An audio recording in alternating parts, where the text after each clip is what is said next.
Well, good morning, good people. Mark Holmes here, of course, with my buddy Cowboy Joe Boo, as well as Joe Bear in the house. And as always, I want to say thank you all for watching, commenting, subscribing, and being part of the Joe Boo Sports Report. Without you guys, as well as you ladies, you know that this literally does not work. So let's get open for business here, and let's, wake up the football gods. Wake up, guys.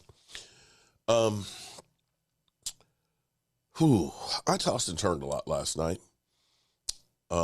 Worried about Tyron Smith. We now have clarification on the problem. Let me take you back to yesterday. Yesterday, I was doing some work and stuff, and Miss Jackie sent me a text message that said that Tyron Smith went down in practice. I immediately started looking on the internet, on Twitter, to find out how bad it was.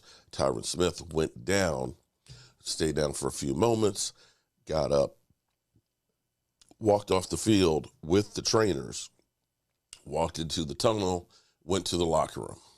Tyron Smith, when I saw him go down, I thought it was an ankle. We know that he had some issues with the ankle already this preseason, that it had been a little tender, a little ginger on it. He went to the locker room. We heard reports after the practice that, people asked him, how you doing? He just grunted. So everybody figured that the grunt means that I'm good, I'm fine.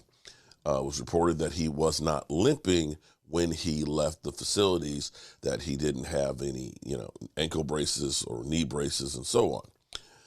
After I did my fireside chat reporting that, that's what was told, that he went out, at least he went out, not appearing to have any issues. About 11:30 last night, we'd heard, and I didn't do anything on it, that they checked his ACL, and the ACL was fine, and that they would probably be doing an MRI this morning to check the knee. Well, lo and behold, shout out to Stacy Schubert, who sent me a link this morning at about 6 a.m., that the knee, fortunately, is fine. Unfortunately, he has a torn hamstring. Not a strained, not a pulled, but a torn hamstring. Let's go to, I can show you exactly what happened in practice. Actually, I ended up getting this clip from practice. You see Tyron Smith going up to the second level to hit Leighton Vander Esch, and the big guy goes down. Now, I've slowed it down some. You can see him. He cuts, and just all of a sudden, the leg just goes out from under him. And you see him holding on to the left knee. And that's where you figure, okay, maybe it is the knee. Unfortunately, it is the hamstring. There is no ifs, ands, or buts about it. His left hamstring is torn. Out, as they say right now, several months. Let's understand what the torn hamstring is. A mild or moderate hamstring tear, grade 1 or 2, trains can heal within 3 to 8 weeks with diligent home therapy. For a grade 3 hamstring tear or strain, recovery may be as long as 3 months. Returning to sports before the injury is fully healed can cause more severe injuries. So it's safe to assume that this is a grade 3. It's definitely safe to say that. And for the Dallas Cowboys, which are always overly optimistic about injuries and usually tell you the better of any prognosis, their hopes were that Michael Gallup might be ready to start the season, and Michael Gallup kind of shut that down. I was like, nah, that's not going to happen. Neville Gallimore, they said, would miss 3 games, and it ended up being that he missed like 12. So if Tyron Smith is done for 3 months, the time is now that you have to come up with another plan. And this is one of those things that the Achilles heel for the Dallas Cowboys always seems to be that they are reactive as opposed to proactive, and understanding that Tyron Smith has not been able to play a whole season since 2015. Let me say that one more time. Tyron Smith has not played a whole season since 2015. And the reality is you have to put that into the equation when you plan the season. You have to figure out, what will we do if Tyron Smith is unavailable to us? Because it's something that happens every year. Maybe, I don't know, this is crazy to say this, but maybe it's better that it happened now when you at least have a chance to try and do something about it.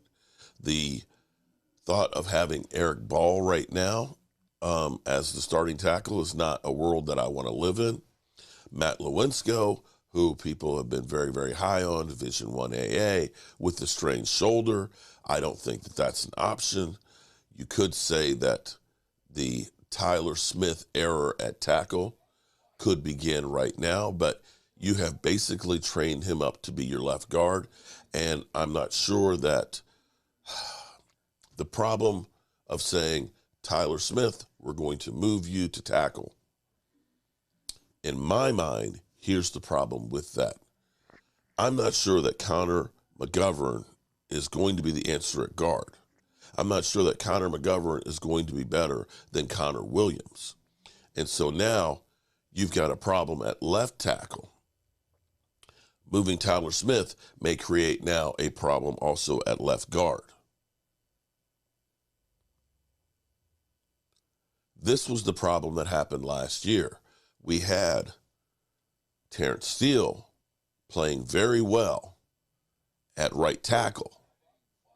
When Tyron Smith went down, we moved him to left. He was not that good at left as he was at the right. You then brought in Lyle Collins, who to me was a shell of himself. So now you have problems at both tackle positions. The solution may be that the Dallas Cowboys need to go outside of the building.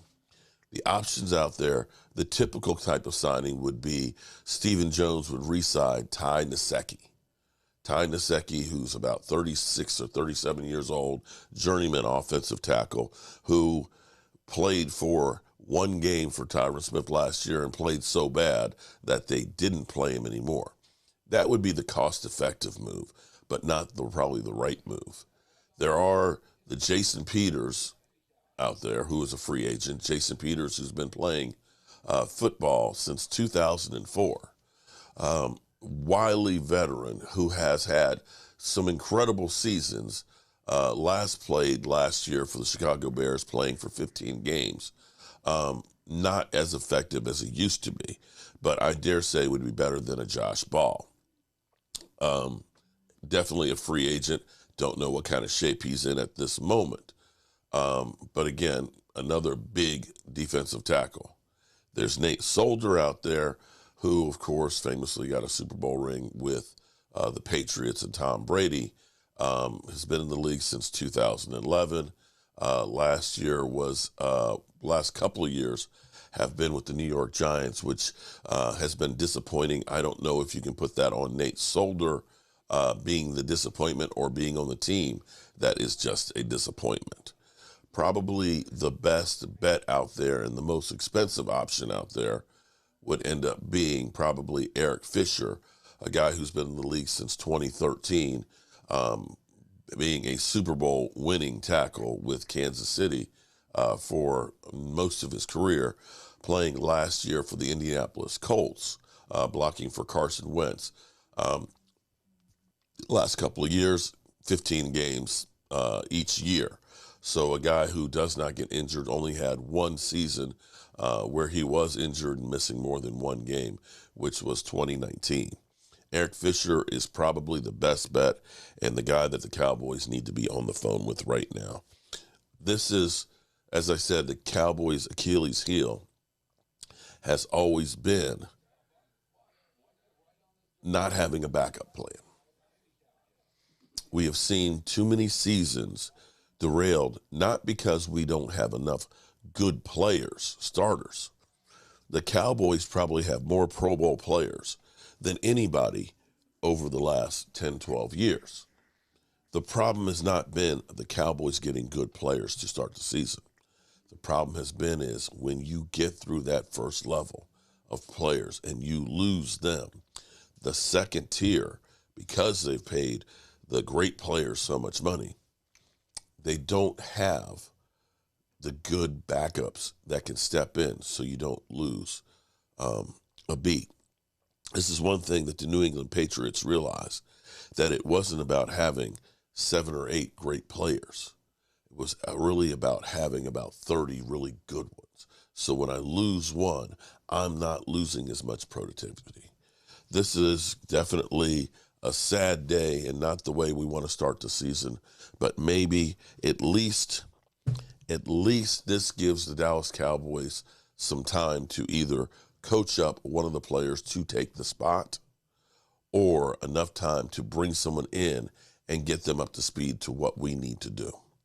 I'm Mark Holmes, and well, I don't like getting up this early and having to talk about bad news. I hope you have a great day, and we'll see where the Cowboys go from here.